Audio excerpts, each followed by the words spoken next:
we're going to do today. We're going to talk about the Joe Rogan episode. I actually didn't say this before class either. I'm also of two minds because we didn't get to talk about John Oliver at all, really. I mean, we started to, and then it was super clear to me that basically none of you had watched it, and I didn't want to torture myself for the rest of class, so I just let it go.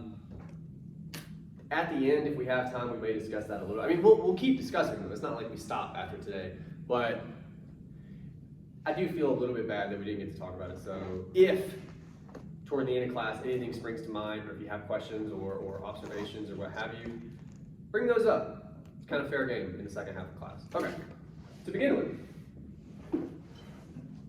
I want to start talking about the podcast generally. If you remember last time, there are kind of two things. I hope it works. Yeah.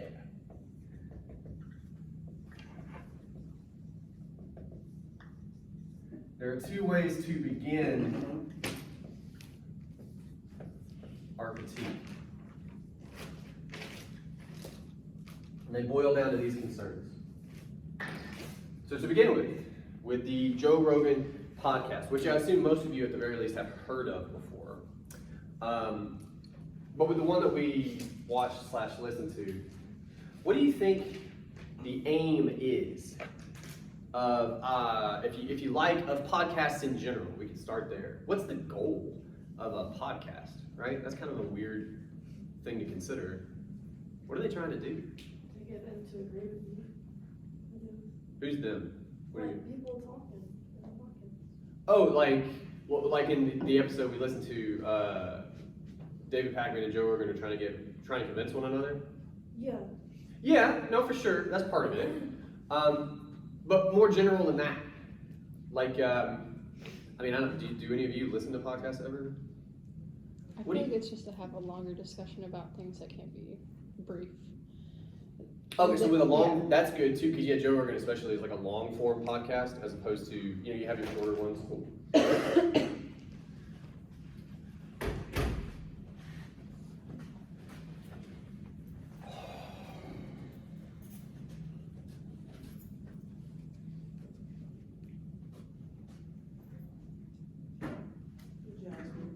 I was gonna guess that.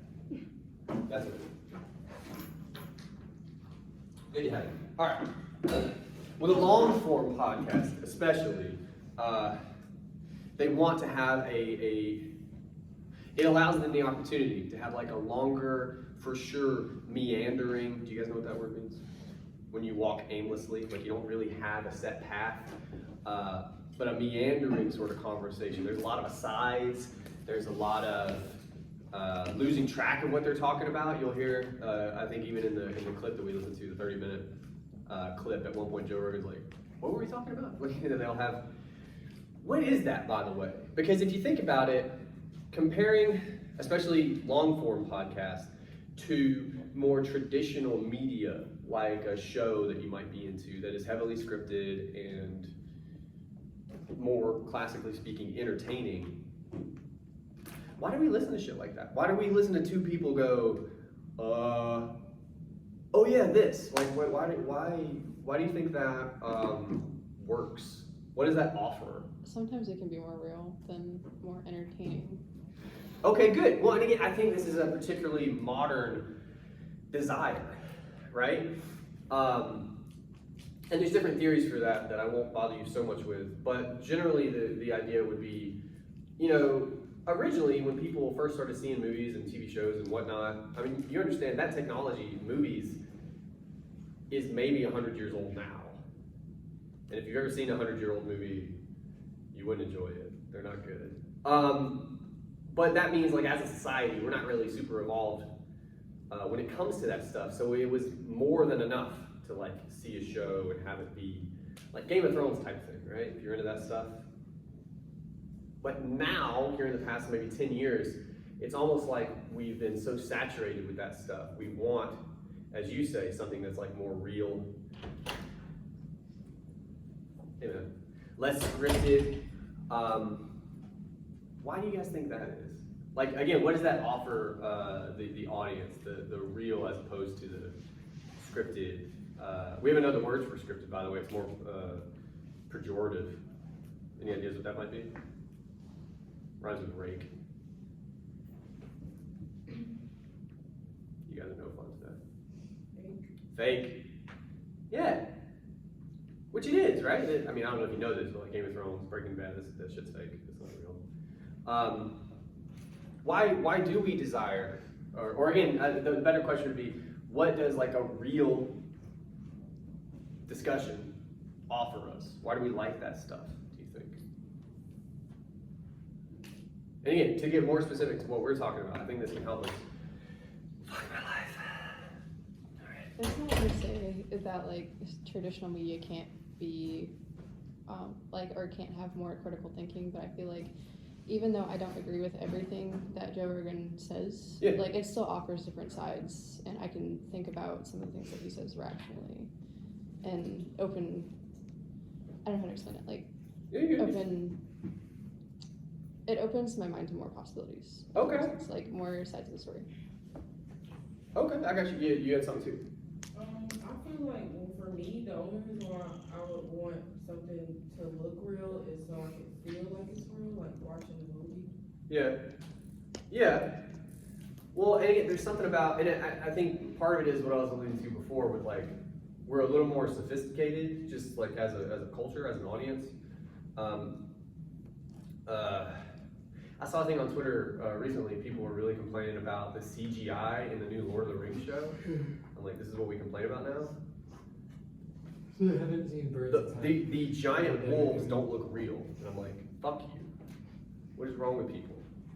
But that's true, right? Like we want to believe it, and what's more believable than two people talking like that? But also I think what you're getting at is, if I could take a bit of a leap from what you're saying, but it's like it's more inviting, right? Like we're more involved, even though we're for sure not. Like at no point can you talk to these people, but you feel almost like you could. Again, as opposed to like an Avengers or a Game of, at no point am I like, well, I could like hang out with Iron Man. Like it's not. But these are two dudes at a table. You could conceivably enter that room and just be like, you know, yeah. I think that's part of the aim with really any podcast, but especially long form. It invites you into the conversation, if not to participate, then to like listen almost like you're there, you know? Good. What do you guys think the audience is for this particular podcast? And there's ways to talk about that, but like primarily, who do you imagine the audience to be? Older political men. I didn't quite hear what you said. Said older, like political men. I'm curious what you mean by older. Like, I feel like this is more of an older audience. But what, Well, not like, if you could define it a little bit, like, because you probably have a different definition of older than I do. like, maybe like some 50, 60-year-old. Really? Men. Yeah, that's like. Really, That old? Well, like 40s, like dad-like people. Okay. Like dads that are really into like that political. Yeah, well, yeah, especially considering the one we listen to, they get a little bit into like polarization and they're talking about like corporations and yeah, yes ma'am. I think it could also, like, kids, not really kids, but like people that are like developing and like Yeah. go like not fully mentally like developed, I guess, and still growing. Well, that's a hell of a two Well, groups. I would listen to another podcast. Like it's pretty cool. Yeah, okay, well, okay, I think there's a slightly more positive way to spin yours, and I think we can join it to yours, but it's like, all right, so the aim would be, are all these markers dead? To be involved, yeah, this marker's pretty much dead, that's outstanding. Let's try this one. And the audience would be older, but you know, there's questions about how we would define that, okay? But for sure, like the curious, especially politically, I would add to that, because they're not super political in the one we listen to, culturally, which is super broad to be fair. but think about like the ways they're talking about social media. It's not the same way the Social Dilemma talks about it, right? Like it's more to do with how companies think about the ways that we talk to each other. And granted, they talk about whether or not that should be regulated politically, but they're more into, I'm trying to think of a good way to say this. They're more into what it even is, like as a part of our culture. Because we talk about it like it's a separate thing, but I like to say this all the time. Some of you are on it right now. Like it's super ingrained. It's super like woven into how we operate as a people, right? So anyway, okay.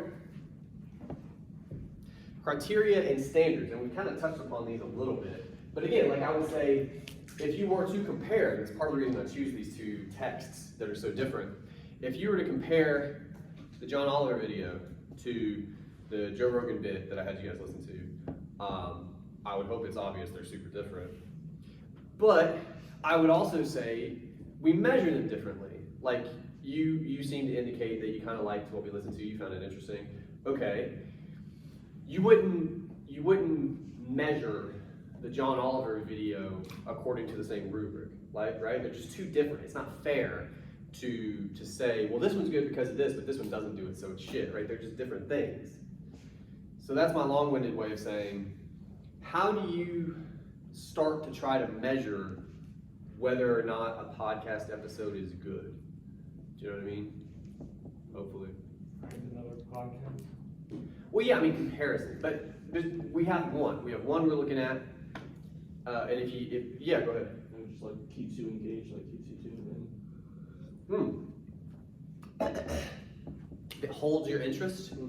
That's true. Again, and that's especially dangerous in a 2 to 3 hour, and I know we didn't listen to the whole thing, episode. I feel like people break it up naturally now. That depends. Honestly, dude, my favorite thing to do with a podcast is like go cut the grass. Takes about 2 hours, 2.5 hours. You know, we got a lot of grass. Got a lot of things to do. But yeah, I mean, you will hear people, especially because the Joe Rogan podcast is fairly famous. If it's a bad episode, Twitter will let you know, right? Like this guy, like, well, I want to leave it to you guys. How might it not hold your interest, right? Like, let's consider if the points that they're bringing to the table in any subject aren't valid or there's no thought behind them. So if they're super wrong, or I think you got to a better point, if it doesn't seem like they're actually thought out. Yeah, and there's a couple, well, I don't know. There's a couple moments toward the end of the clip I had you guys listen to that sort of start to sound a little, yes ma'am? I feel like if you don't really, or if some people have like the opinions and you're not I guess you could say open-minded to what they say, then I mean, you're not gonna think it's a good podcast. When you say you mean the audience? Yeah, Okay, I just want to, yeah, well, and that's, I feel like that's like a big. no, you're right. I mean, that's unfortunately kind of a reality we live with, especially now, where, I mean, well, and especially with a podcast like Joe Rogan's, and again, I don't listen to him all the time because he does like 5 episodes a week or something. They're all 3 hours long. I do have a life. But I'll hear all the time about like guests he's having on and things that are happening because Twitter will explode with like, this dude said a thing, and I'm like, all right. So yeah, people for sure have hard opinions. Now I would say, to keep in mind our kind of setup here, the kinds of people you're describing probably wouldn't fall into the audience, right? Well, yeah. If that makes sense. But no, but that's totally fair observation you make. And those people would for sure feel like, you know, according to their criteria, their standards, the show sucks, among other things. Yeah, good. I thought I saw other hands. Did I make that up? Well, Sure. honestly, I feel like if I'm listening to a podcast and they're using a type of language that I literally don't understand, like if they're using a bunch of big words and I have no idea what they mean, I'm literally gonna turn it off. Okay. No, I feel you. I feel like, well, what you've identified, because we said that the primary aim is to be involved. You can't be involved if it might as well be literally in another language, right? If it's like in French, You're not gonna check that podcast out for 5 seconds, right? You'd be like, oh, this isn't for me. Yeah. And again, there could be a little bit of that in this podcast, not a lot, but there's a little bit of jargon, right? You kind of, I wonder too, though, that's a good question we could raise. Like, how much is too much? How much is fair to sort of expect of your audience, right? Or does it even get to the point, these are honest questions I'm asking, by the way, or does it even get to the point where, say it is a conversation you're interested in, but then they start kicking around a little bit of jargon, do you get invested enough to where maybe you go look some of that shit up, right? And you're even further involved in the conversation. Like, these are honestly good questions to have when it comes to this particular episode. Also have an eyelash, it's destroying me. You can go ahead. I think that like completely depends on your audience, because in order for you to have a successful podcast in terms of like overuse of jargon, you have to keep your audience in mind. So if I'm having another conversation with another biology major and we're throwing shit around, that'd be hard. Then like we can keep up, but we know that I'm talking to another biology major and we're throwing medical terms around instead of if I'm talking to, I don't know, say someone in English who maybe just isn't, you know, a neophyte. Yeah. There Sure. you go, there's a word. Sure. It means you don't know anything. Yeah. Then I would at least try to explain the bigger things that I'm throwing around. Yeah, well, and I'll say, so let's, because we probably spent, honestly, too much time being super general. Let's bring it back to the episode here. It's a good segue. I think Pac-Man, especially, is really good in this episode about, like, they'll start down a rabbit hole and he'll go, hold on, let's back up real quick. Like, he'll say this out loud. Let's back up real quick. At one point he says, let's take a 30,000 foot view and talk about the whole thing. Like, try to give background information. That's really helpful. And kind of weird, to be honest, in this format, because, again, this format is usually a conversation. That's not something I think two people talking to each other normally do, right? You just keep talking. But he is very structured in his approach. And maybe he's like that all the time. And again, I feel like that's a little bit odd. But it's kind of helpful, I would say. And look, I'm starting to make a critique now, so feel free to disagree with this. But I kind of feel like the way that David Pac-Man not just responds to Rogan and, you know, and they have like disagreements or whatever, but the way his points are made, they're very structured. He seems to have people in mind who may not know as much as he does, right, about the subject. So he's almost trying to teach a little bit, if that's fair. Does that make sense? Anyway, all right, whether or not you agree with that, that's fine. Let's move to the episode itself. I have a few things I want to talk about, but I wanted to entertain anything you might have first. And I asked about notes before class, and I knew what the answer would be. But maybe if you have them up here, as you said you did, anything at all that stood out to you about the episode, about the part that I assigned, good or bad, or indifferent, just something you noticed that seemed significant, seemed important, anything at all. Do you remember the exact time? Or Like the timestamps? Yeah. Off the top of my head. 31:17 to That sounds about right. 105. That sounds about right, yeah. Why? I'm just curious. Just testing me? Yeah, that's pretty close, I believe, like in a Rain Man sort of way. Yeah. Okay. Well, look, again, keeping in mind, you know, the points we raised about how we might judge a podcast. Did anything strike you about this episode that might fit into that discussion? Anything anybody said? More importantly, the way they said it. You could also, if you watched it, and I advise people to do this if you think you might write about it, the set looks a certain kind of way. The way these guys are dressed is a certain kind of way, right? Any of that? Yes, ma'am. Okay, well, I didn't technically watch the bit. I was trying to watch like the full episode. Oh, okay, I was like, what's technically? cause, You're good. but, I was like, just starting from the beginning, Yeah. it jumped like, I don't know what all these podcasts are about, but it jumped Yeah, yeah. like right into like left or right, like politics and. Oh, from the very beginning of the episode? Yeah, and like. Yeah. Stuff like that. It was, What about it? cause they were talking about how they interview people and like based off of their perspective of them being more left or more right. Yeah. Like the audience that they have gets like super mad and they were talking about it's just like the niche of people. I can't remember it all. You're okay. Well, you're saying a lot really fast. I'm just trying to stay with you. Let's try a whole new marker. Let's see. What's this one look like?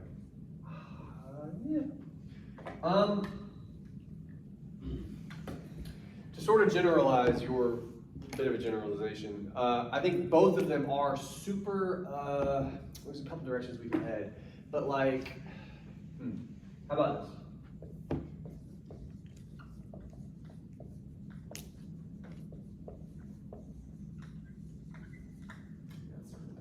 Damn. Both of these people are super transparent, like in a bunch of ways, but they're always. Well, I'll ask you, and anyone else feel free to join in, but it was your point, so I'll ask you first. Why do you think they're doing that? Like, it's got to be for a reason, right? Like, why be so? I mean, in the way you've identified, they're super transparent politically, but I think they do it in other places as well. Why do you think they do that? What would be the reason? I don't know. Okay. No, you're good. I mean, you raised the point, so I wanted to ask you first. Does anybody else have, like, what would be the purpose? Yeah, go I'd ahead. argue that it entices the audience or like aimed audience or even not the intended audience. Like if you hear something that you hate, you kind of want to listen in still. Like, sometimes. listen? You kind of, maybe not that to that degree, but like if you Right. can disagree with something that is still well thought out, I don't know. I like to listen to other arguments like that, but Okay. Yeah, you might be in the minority there, actually. Just given what I know about people, but okay. I mean, I'm not quite sure that would. I'm gonna offer you. Well, does somebody else have a hand? I want to make sure. Oh shit. Well, here. Okay, yeah. Oh, sorry. You're good. Go ahead. Like they might just be like transparent because they wanna not really like educate people, but like share their thoughts in a way that other people can understand. Like if they've never like I don't know. Well, no, hang on. I think you guys might be misunderstanding my characterization. Yeah, go ahead. And I know we were just talking about this, but I think just it's not like fake, and also I think That's true to a degree. Yeah. I think that I think we're all not really transparent about a lot of things. I think we have like a filter, a layer, but Yeah. since he doesn't have this filter on what he's saying, since he's so transparent, it's more like kind of marketable because it's like he's In a really gross way. Yeah. Yeah. No, I mean true. And we said this at the top of class. So there can be a couple things going on. Number one, and this is almost starting to feel like a bit of a thesis type territory because we said all podcasts, for the most part, are trying to like be more real, right? What would be a better way to be real than just be super open with whatever you're into? And again, there are thousands of podcasts. I'm sure there's some really fucked up ones that I would hardcore disagree with. But I guess in their defense, at least they're open. They're really upfront about how fucked up they are. You know what I mean? So this quality, that's a nice marker. This quality of realness. There's a probably better way we could talk about that. When we talk about these people are real, can we define that a little better? Their opinion, That's fine. Yeah. What about it? like, it's like what they would say that others might not say.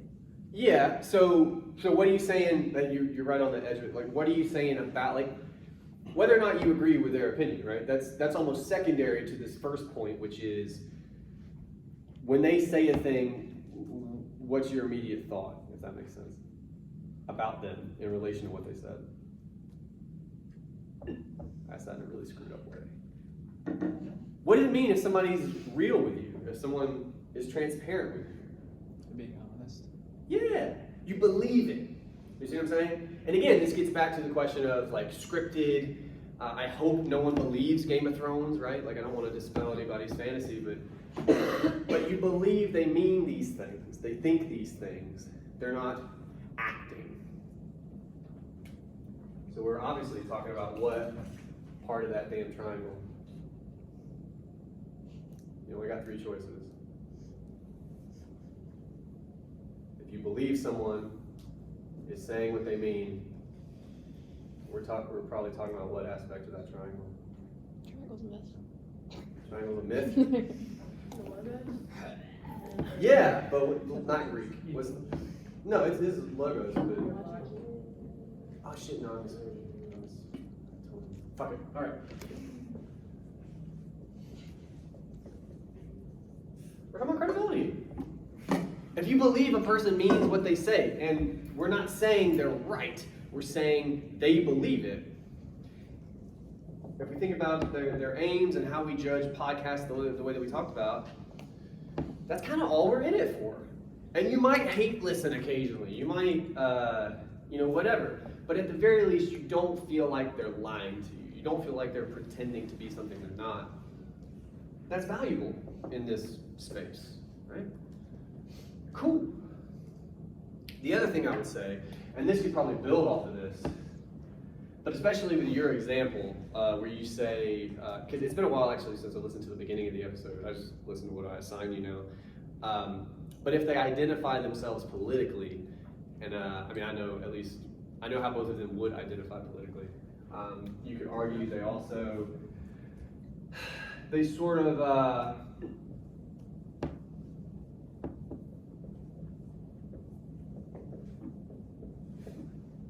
they sort of advertise any biases they might have, right?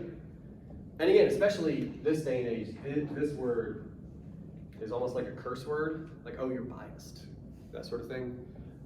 What gets lost in that is that everyone's biased because we're people. Like, we all have opinions, we all have worldviews. But if they advertise their biases, again, how might we critique that? What does that offer this episode?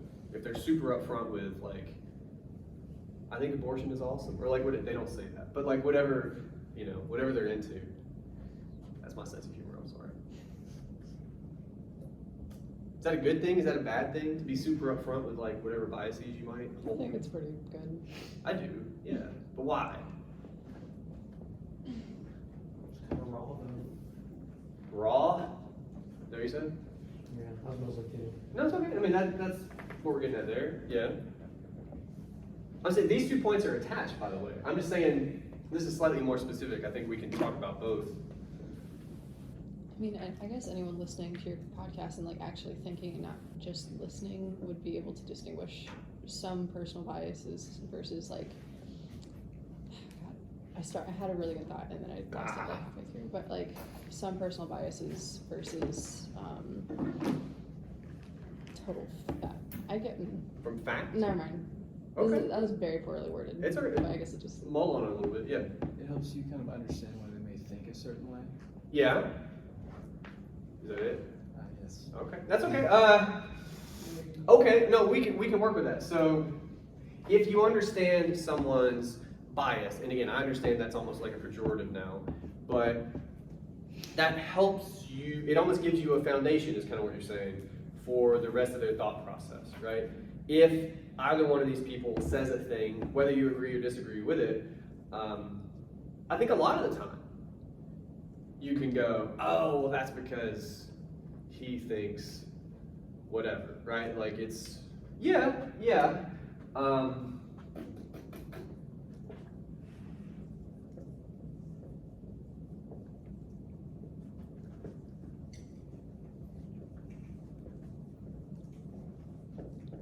Helps explain the thought process, okay. Cool.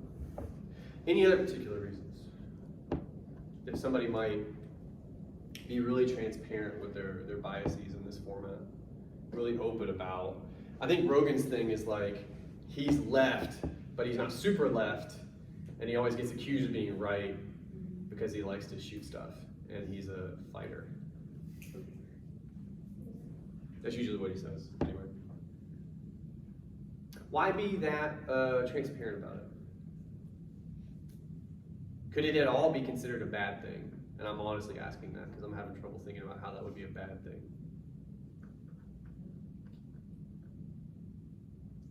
Nothing. Awesome. Okay. What? So, Like maybe, in one way it could be a bad thing. Maybe they're being open about these very specific things that, so they like think a specific way based on what they say or something. You trail off so hard, man. Finish your thoughts. All right, look. Here's what we can do. Because I heard enough. I heard enough of what you said. We can do something with it. All right. To begin with, we could potentially start to form a body paragraph around this. Okay? Now understand, we probably need some kind of a quotation, right? And you can for sure find one. And it would work along similar lines to how we talked about quotation in the social dilemma, right? The difference would be, I mean, you want to attribute whoever said it, so it could be Rogan, it could be Packman, you know, but when it comes to your parenthetical, you can just go ahead and do one of these. If I could write and talk. That says Rogan. I screwed up on the G, because it's his podcast. I don't want anybody to misunderstand. Whoever you happen to be quoting, it could be David Packman, right? But you're citing the text. Does that make sense? And it's his podcast. But anyway, whatever quotation you pull, there's probably quite a few from the section you're talking about. You'd cite that just like we talked about, you'd set it up just like we talked about, and then this is the beginning to your analysis. We have this idea that they're being real, they're bolstering their credibility the way that we talk about, right? They're believable. We went further to say they kind of advertise their bias, they're super open about that, which I would argue makes them seem more like human beings, because human beings are biased. You had that point about thought process following kind of what they're saying based upon their worldview, which is totally fine. And at the bottom of all of that, we have to critique that somehow. And we started to say, and I largely agree with this, that that's probably a good thing in a podcast. It would be less of a good thing, potentially, in like a news program or a classroom.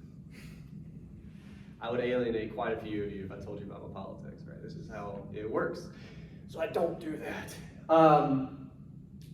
But here, the sense I get is that it seems to work. Why is that? Can we try to put that into words? Why it's a good thing that they're doing this?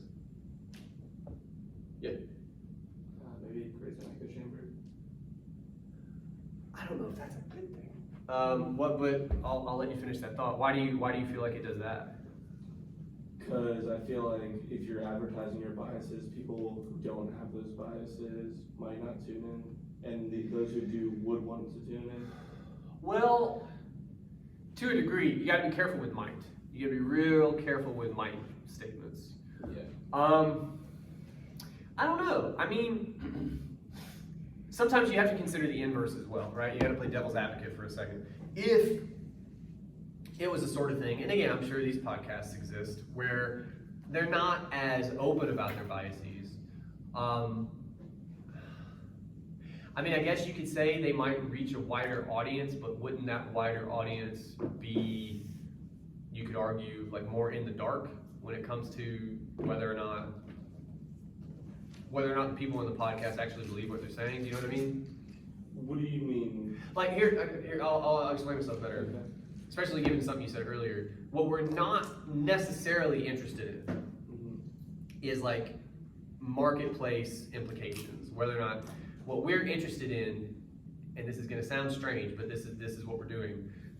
We're trying to talk about this podcast according to the like rules of a podcast. So to explain it better, you could have a successful podcast the way we're defining it, and no one listens to it.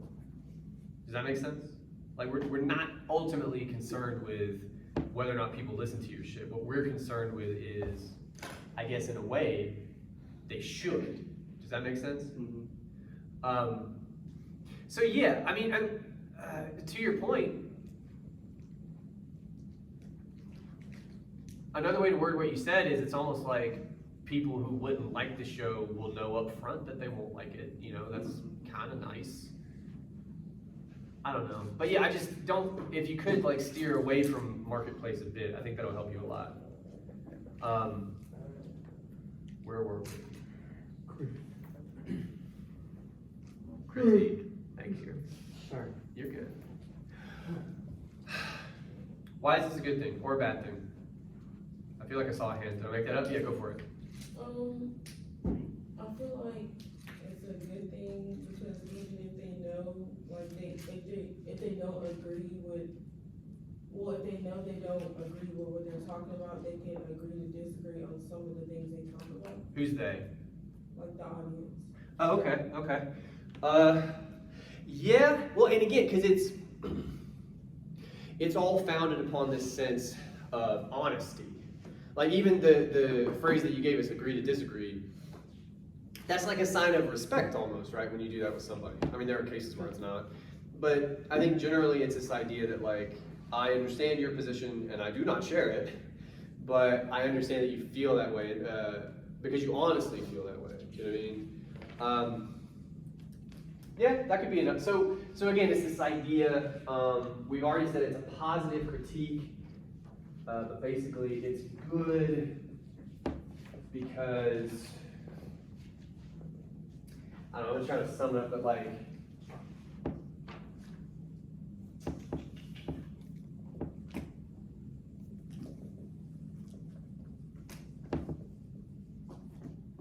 something to do with like it just being super honest. It's pervasive just means it's everywhere. But at no point, at least in how we've talked about it thus far, do you feel like whatever these guys are saying in the podcast, they don't actually believe. And there's value in that. There's real value in that, the way that we've talked about it anyway. What time is it, by the way? I have no clock. Oh, 10:10. well, I do, but I can't see it. Okay, cool. Let's try another one.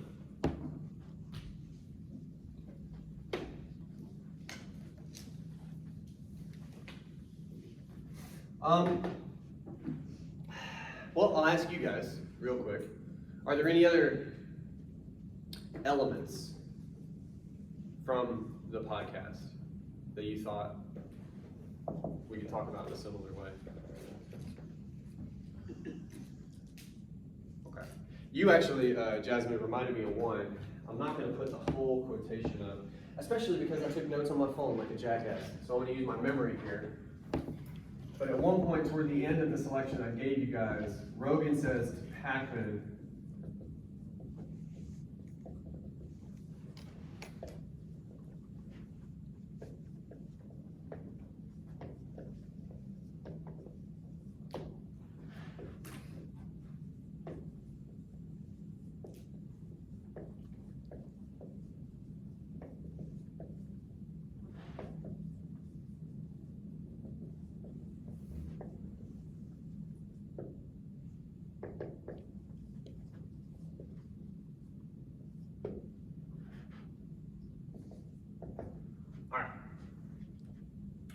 I appreciate what you're saying, and I agree with you to a certain extent.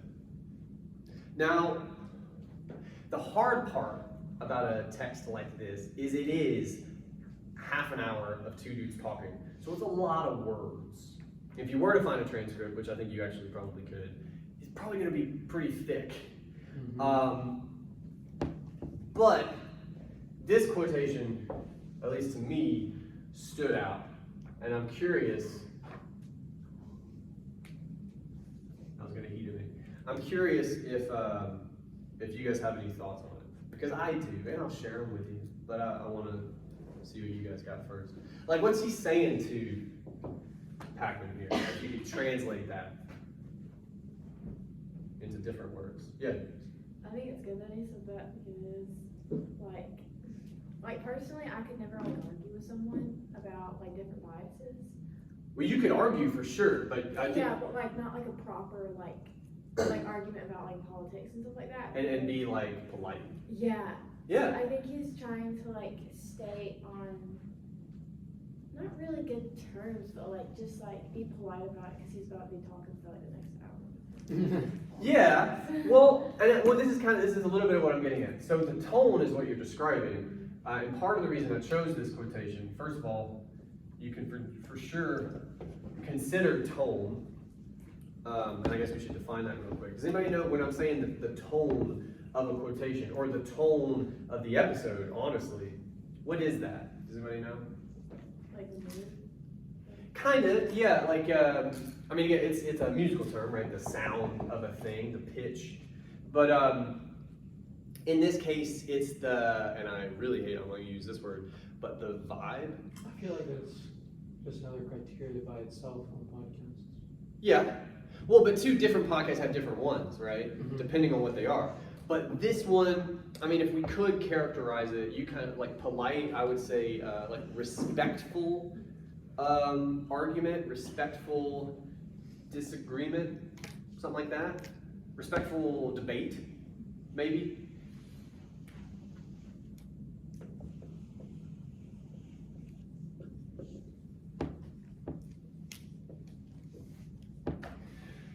If we're gonna say that, and we just did, we have to point to something up here to help us explain it. What element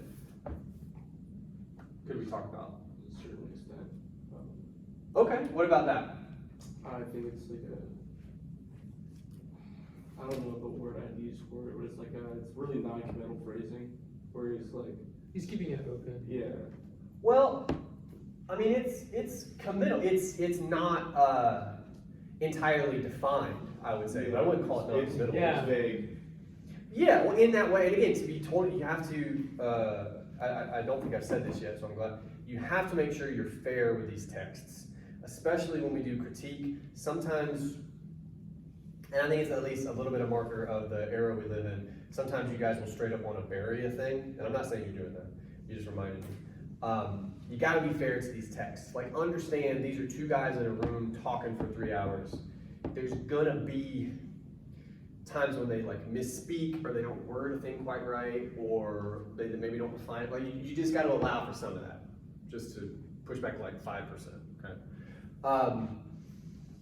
But what he is defining, we don't know to what extent, he just says a certain extent, is that he agrees with him. So, but to flip that around, what is he, according to what we're trying to say, respectfully saying without saying it? I disagree. I disagree. If I say I agree with you to a certain extent, in your mind you can go, oh, I'm wrong, according to him, right? That's kind of what he's finding a nice way to say. That's important, I think. I would also, along those same lines, try to think about that. I appreciate what you're saying. That's a weird thing to say to a person. Especially, I would think, when you guys are mostly familiar with the phrase, like, I appreciate it. It's like a form of thank you, right? I don't think that's what he's saying here necessarily. It's not quite the same. Do you guys have a read on what he means by that? I appreciate what you're saying. Yeah, I understand what you're saying. Like, I hear you, Yeah. right? Which again is weird on the surface because he has ears, right? But again, I'm trying to make a point here. He means more than that. What does he mean when he says, I understand you, I hear you? What's he really trying to say? I can value your argument, and I agree with you to a certain extent, but I disagree. Good. And again, it's, so,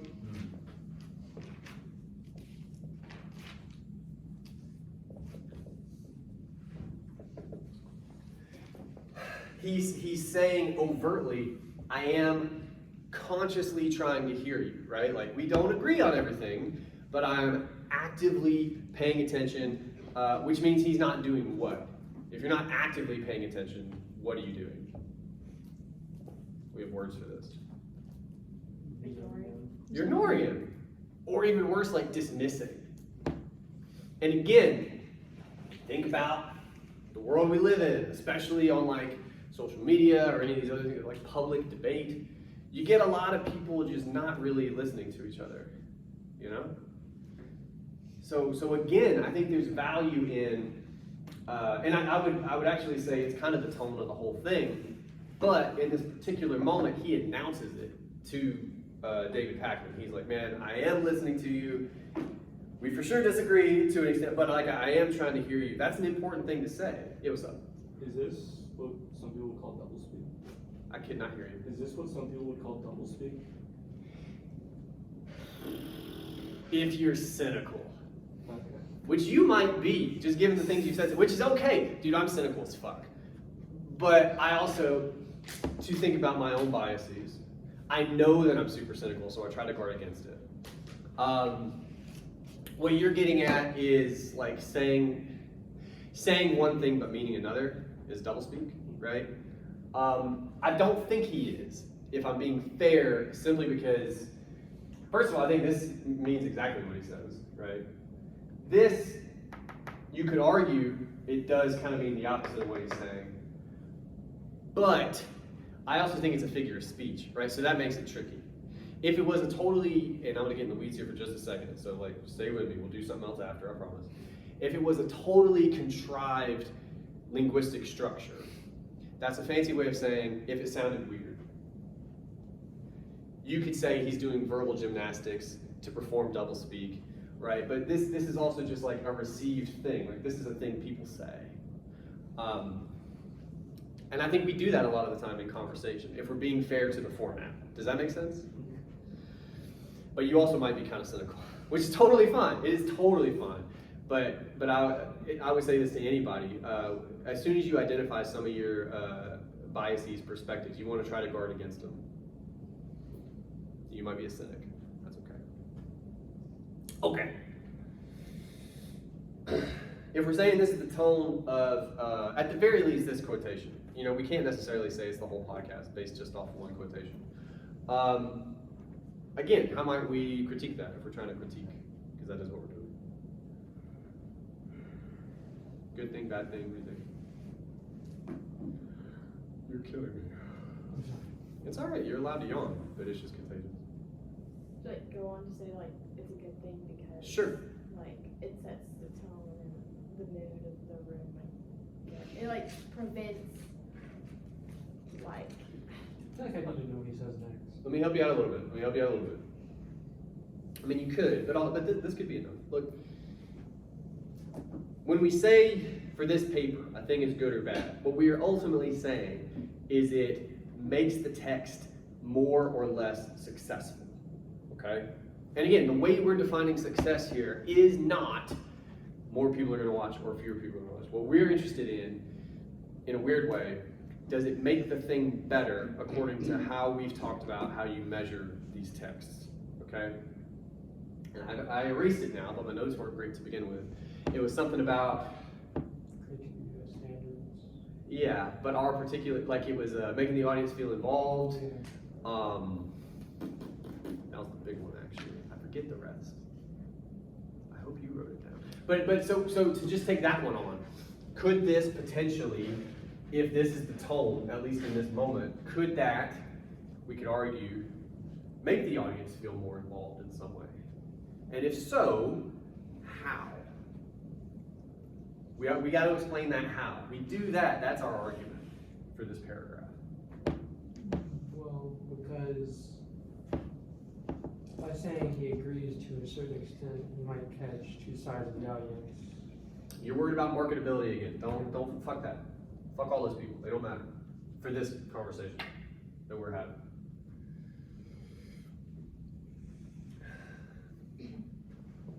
If his whole aim is to make you feel involved, is to make it feel unscripted, right? Real, yeah. He makes it more accessible by being ambiguous about his stance. God, obviously not ambiguous, but I mean, push on that a little bit. I would disagree with ambiguity. That again, you could have misspoken. What do you mean by that? he says to a certain extent. I don't know. Yeah. To me, It's not defined, but I wouldn't say it's ambiguous. Like we just said, he's saying he agrees, but he also doesn't. Like he's just saying he doesn't fully agree. yeah, but like we don't know what he does agree or does not agree with you. Yeah. That's why I feel like I need to know if that was not next. Well, he actually said before this, I think, because they're debating the whole time, like what he disagrees with him on. But he, like, what drove me to bring this up is what you said earlier about agreeing to disagree. That's what he's saying. He's saying, let's agree to disagree. My point is, he's not misrepresenting what he's saying, which is kind of what doublespeak is, and he's not dodging the fact that he doesn't agree with him, because he says it. He just doesn't enumerate, there's an SAT word for you, enumerate all of the ways that he disagrees with him here, because people don't talk like that. Like, you wouldn't start a list of all, like, this is not a formal debate. Again, if it was, and no one would watch it, because no one watches those anymore, then that would be different, right? This is a podcast. It's two people talking. You're gonna have shorthand. You're gonna have moments where you try to sum yourself up really quickly. Like, that's how we talk to each other, right? So all I'm saying is, if the tone is, and I think you encapsulated it perfectly earlier when you said agree to disagree. I think that is, the tone generally. We could negatively critique it, we could try. I'm just curious, like, good or ill, like, how does it potentially make the podcast more or less successful, you think, this tone? Respectful debate. Like, it could set like a comfortable tone for the audience, because he's like so like respectful towards his person he's talking to. Yeah. Like, it doesn't make the audience feel uncomfortable, because it's like. Okay. Well, again, so just to push on that a little bit, so again, sometimes to suppose the inverse, so if they were like fucking arguing, if it was heated, Yeah. that would be a harder listen. Why, do you think? Yeah. Why would that Why be? it's hard to listen to that. To like two men, like, just cursing each It's other like out. preachy, and also, like, if you have the same opinion as, like, okay, say the guy is like, I don't agree with you, like, you're stupid for thinking that. Mhm. Like, what if you have the same opinion as the other person? I think that's kind of what we were getting at Yeah. a moment ago. And then you feel like dumb. Okay, so it's this idea to sort of tie in what Spencer was saying, because I think it's fair. I just didn't quite, again, we're kind of veering into like marketability, but it's this notion, I mean, really, it ties into our sort of pseudo thesis that, like,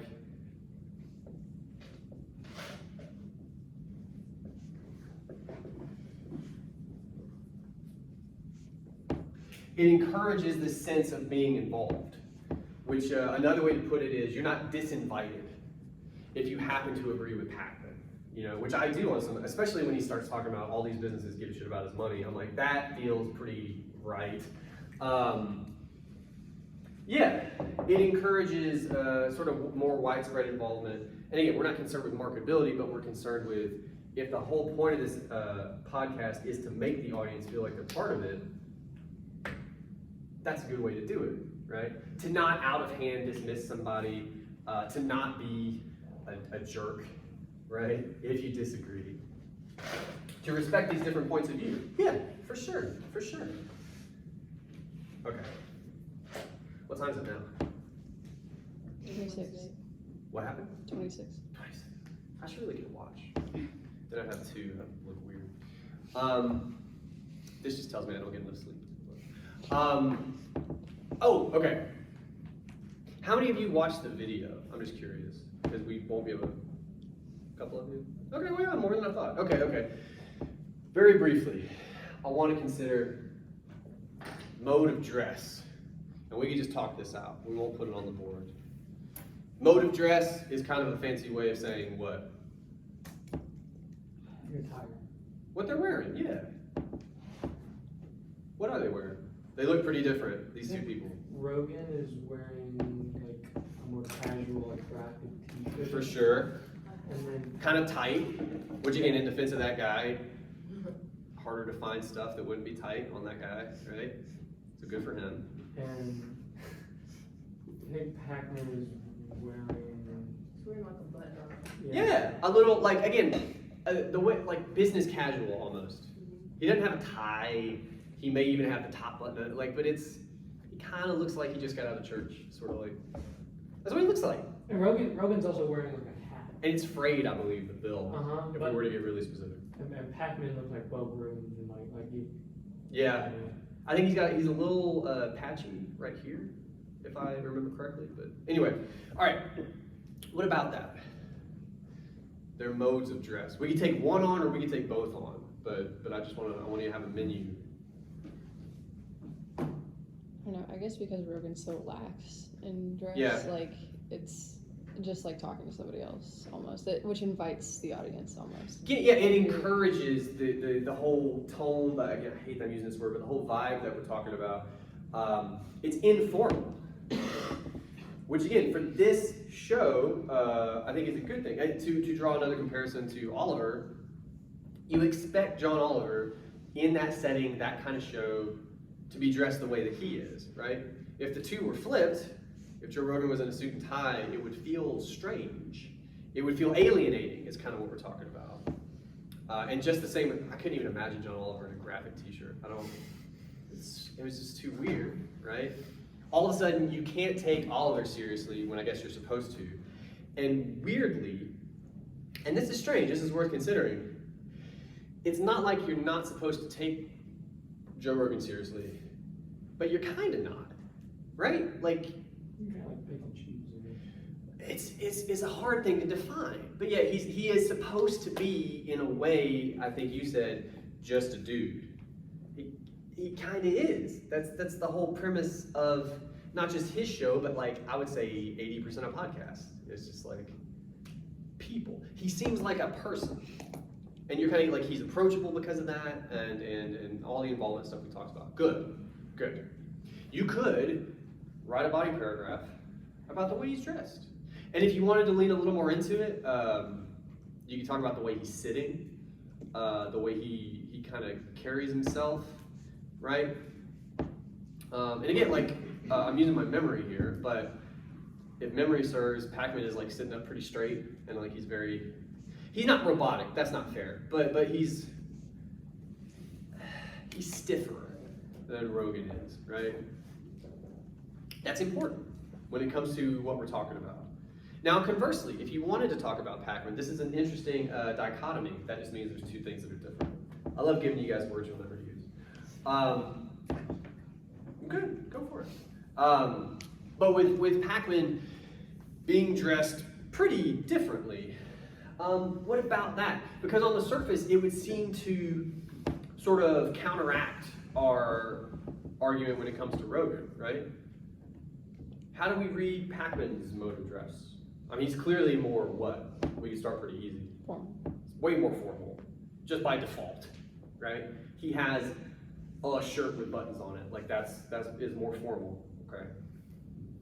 But it's not entirely formal, and that's important. You know, I think business casual is a pretty good description. Okay. But what about that? What does that communicate to you about that guy, I guess? Especially, and it's fair to do because they're sitting 5 feet from each other, especially if you compare him to Rogan and how they're different. What does that indicate to you about this Pac-Man guy? He's more what? Or how do you conceive of him differently? Maybe I would ask. Oh, come on. If a dude walked in dressed like Joe Rogan, which just struck me as maybe I sort of would. Yeah. And then like a real teacher came in with like one of those jackets with like the patches on the elbows and stuff. Like, you would think of us differently. What would some of those differences be? Yeah. It was one side, one more than that. We do kind of have that like uptight sense, right? And there's some arenas where that's more valued. This being one of them, actually. Yeah. Well, because that word in particular has some stank on it, right? Like, it's not exactly a compliment most of the time. Is it a negative here? Like, we'll cut right to the quick. If we were to critique, unfortunately, Pac-Man's like physical appearance on this show, is it a good thing? Is it a bad thing? Is it somewhere in between? It can be in between, by the way. But like, what do you guys think? Does it help Pac-Man specifically in his arguments that he makes? Does it? I feel like he's like more, I don't wanna say like, let's say you go into the podcast and you're just listening to dudes talk, I feel like you would more believe Patton because he looks like he knows what he's talking about. He looks more, Like professional. Put together. yeah. Like, Yeah. more organized. Well, so it's weird. It's almost like, and this is me beginning to try to make some kind of an argument, so I could be wrong, right? That's how argument works. On the one hand, you could argue you need Rogan to look like he does because he's the host. That's the whole vibe of the show. Informal, you know, all that stuff we talked about. So that works. In this episode, because there are other episodes like where it's just two dudes and they're both dressed like that, but in this episode, especially given what they're talking about and how they're talking about it, especially when it comes to Pac-Man, he's much more, to borrow your language, professional, put together, just in the way that he builds his points, right? You could argue his mode of dress matches that approach. And if that's the case, I would argue for a positive critique, right? It's almost like the way he looks supports not even just what he's saying, but how he's saying it. Like it lines up. You see what I'm saying? And that's kind of what you're getting at. I'm paraphrasing, but he said something like, you can buy what he says more because of how he... Yeah, and again, my point is not just because he's dressed better, that's the case. It's because how he's dressed matches how he's speaking. We like that. We like that agreement, even if it's only unconscious. That's a body paragraph, right there, right? And again, because it always helps me, at least, to think about the inverse. It might be kind of weird if he was talking like he does, but if he was dressed like Joe Rogan. Like there's a dissonance there that would potentially, you could argue, bother us. Like we'd be like, this guy looks like a trash man, but he says big words, right? Like it. Good. That's hurtful. Yeah. Okay. So that is, generally speaking, how you might critique this episode. And again, there's a lot of stuff to draw on. You can use the whole episode if you want, but you don't have to.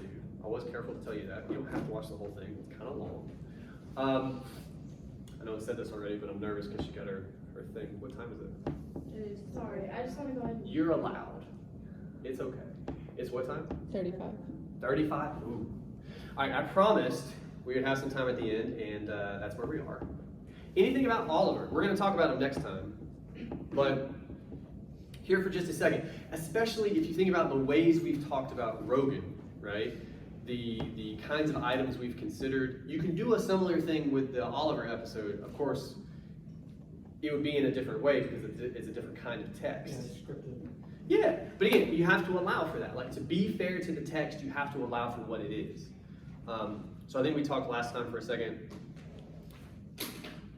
If it's a movie that's clearly for little kids, and you watched it and you're like, that movie's a piece of shit, it's like, that's not for you.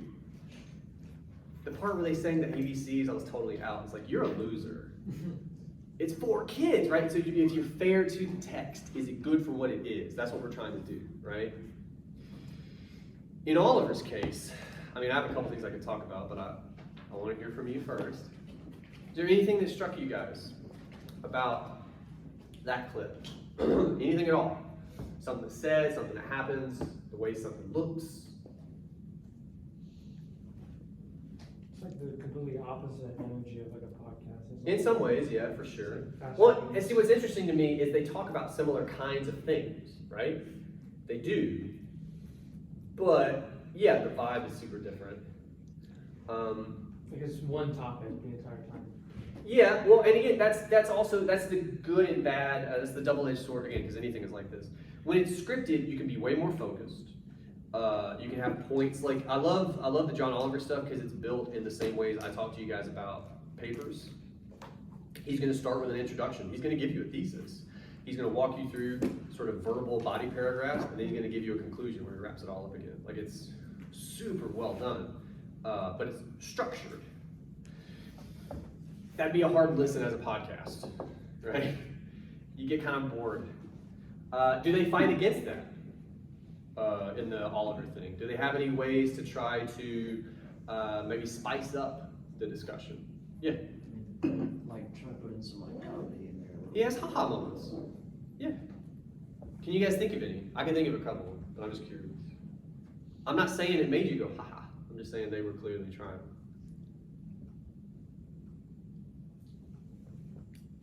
Like at the end when Oliver was like, "Oh, I already have a few names that I'd switch to." Oh yeah, when he's talking to Lewinsky. And then at the end of the podcast, or at the end of the interview, sorry. Yeah, you're good. Lewinsky goes, "Oh yeah, thanks, John or whatever." Alvin. Alvin. And she goes, or Jax. Haha. She remembers.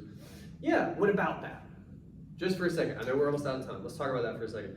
Monica Lewinsky, the end of this fairly harrowing interview. She talks about like being a pariah for 20 years and having her life ruined because of a sexual experience she had when she was 19.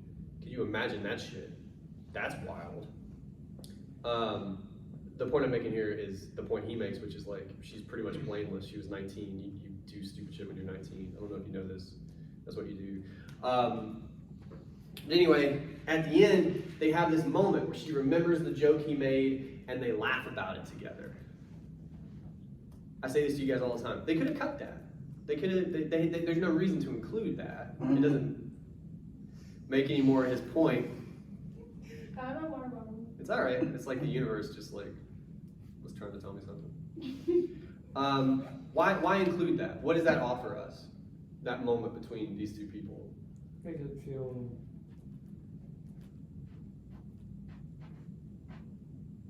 I don't know. More like Make you feel? I like that. It's good. It's good to feel things. We don't always.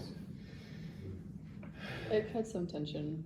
Huh? It cuts some tension. Okay. Well, how so? Like, what do you So, mean? I know that they're smiling or like there are more serious parts, but Yeah. if you can tell that even though they're discussing, I don't know, it seems just slightly ingenuine in the sense Why? that Like, what do you mean? they're Yeah. smiling during some of the more serious, and I understand that's to make it more lighthearted, but Well, I mean, if we're gonna be fair, because I kind of know what you're describing. I think for Lewinsky anyway, she's well past. It seems like all the shit she went through, but they are still like. There's one point late in the episode or in the interview. I'm doing it now, where she says something like, berets I'm fine with. Other articles of clothing. She's talking about a dress. If you don't know it, but she's clearly not entirely over this shit. oh yeah, Yeah, so I'm just saying, I think there's some of that too. yeah. So there could for sure be some like tension you're talking about. I'm more talking about like there's a, to me anyway, Yeah. significant ingenuity. I don't know how to anyway, English.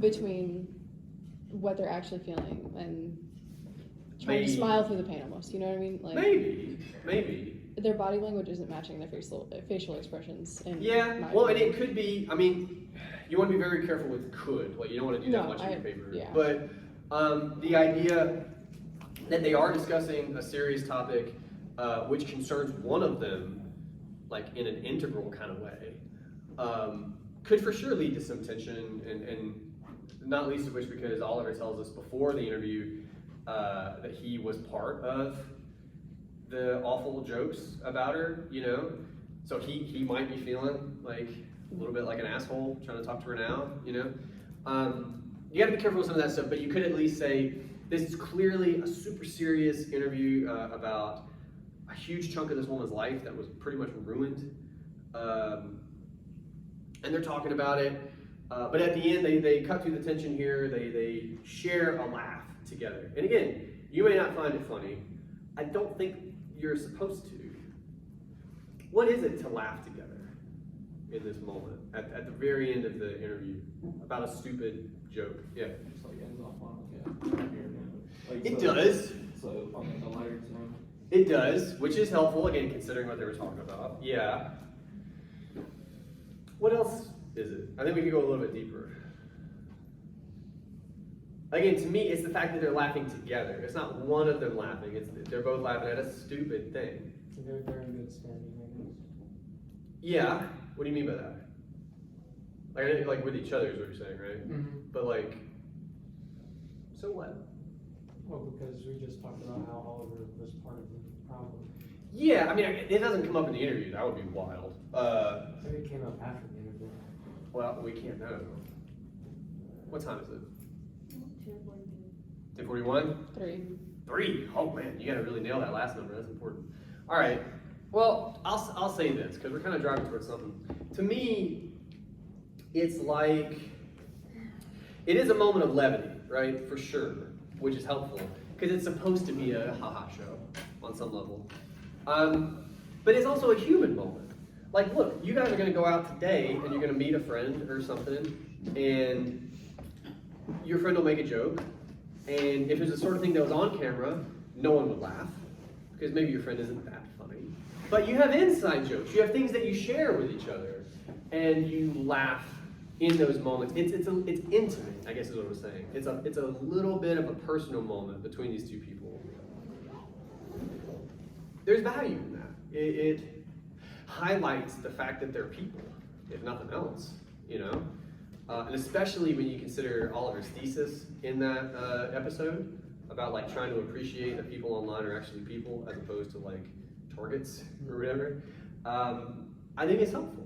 That I would argue that's why they keep that moment in. Anyway, for homework, that's all we've done all class is what I'm asking you to do. It's 3 signs and elements. People get really confused about that language. 3 specific things, okay? Mode of dress, setting, a quotation, the tone, right? Pick one of the texts. I mean, I guess at this stage, if you're not sure which one you want, you could do both. Just bear in mind when you write the paper, you cannot do both, okay? But you need to be as specific as you can. Talk about it along the lines that we talked about today. Start your rhetorical analysis, which I think you guys are mostly pretty good at now, okay? But then at the end, if only a little bit, positive or negative critique. How is this helpful to whatever the text is trying to do, or how is it not? Go ahead and start that process. That'll be due for next time. Sound good? Great. Are you asking for like a body paragraph, or are you asking for just thoughts on paper? I would say baby body paragraphs are fine. Okay. Right? I mean, mostly I want you generating stuff. So, you know. Does that make sense? Mm-hmm. So we do a critique and then like evidence and then critique. Yeah, so like we did it in notes form here, but like, this is our evidence, you know, you could get that specific, or you could kind of just sum it up if you want, you know? But then to the best, like a couple sentences where you try to talk your way into a critique.